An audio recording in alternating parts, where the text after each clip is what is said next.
All right, great. So we're going to start our evening thinking about how we can take brains with atypical neural activity and push them towards healthier patterns of activity. Our brains work by sending electrical signals between our brain cells called neurons. In many neurodegenerative and neuropsychiatric disorders, those electrical signals stop working properly, leading to symptoms that range from the tremors in Parkinson's disease to the hallucinations in schizophrenia.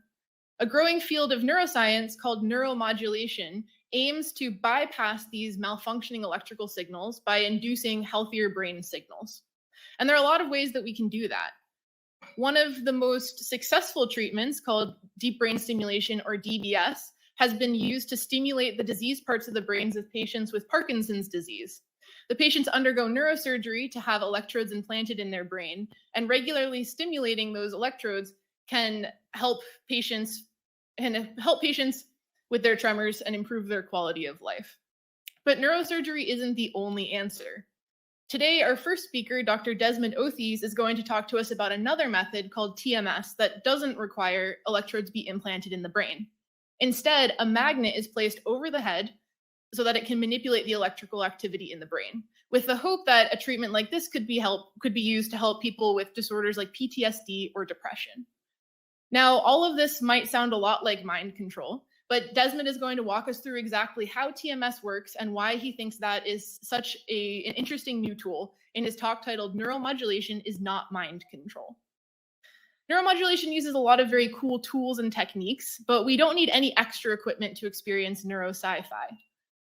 In comic books and movies, we see people who get superpowers through things like exposure to radiation or spider bites. But we all have our own personal superpowers that don't require quite so much drama to become activated. In fact, we're all using them right now. Our superpowers come from our central nervous system, composed of our brain and spinal cord. Our central nervous system snakes throughout our body, spending its day effortlessly coordinating many of our bodily functions. So what happens when it stops working properly? For our second lecture of the evening, Dr. Veronica Tom is going to walk us through how studying what happens when we lose some of these superpowers through spinal cord injury can teach us a lot about the amazing things our central nervous system does every day. And in doing so, she'll show us that we don't need anything extra to be extraordinary. For our last talk of the evening, we're going to move outside the brain. So we've all probably had the experience of laying on a couch with the remote just out of reach, and you wish that you had telekinesis and you could pull it toward you instead of having to get up and grab it. Or maybe you felt jealous watching a movie like Matilda or the X-Men as the characters effortlessly manipulate the world around them using nothing but their mind. But fictional characters are not the only ones harnessing their brain power to move things around.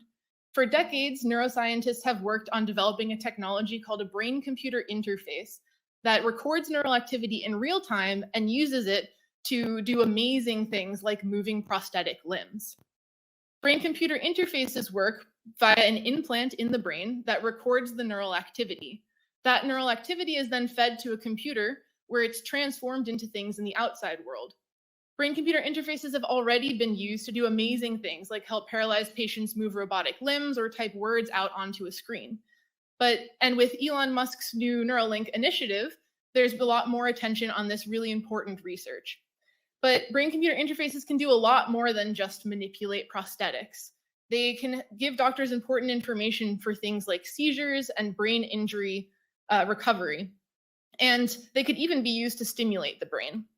So to wrap up our day today, Dr. Brian Litt is going to tell us more about how this technology works and share some of his lab's own efforts to utilize this technology to help patients with seizures. And because this technology is becoming more pervasive, he's going to challenge us to consider the ethical implications and to ask ourselves whether what we can do is what we should do. So today we're going to hear just a little bit of the amazing research that's happening in Philadelphia and around the world in neuroscience. But we're very excited to have you all here. So with that, let's begin our journey into the world of neurosci-fi.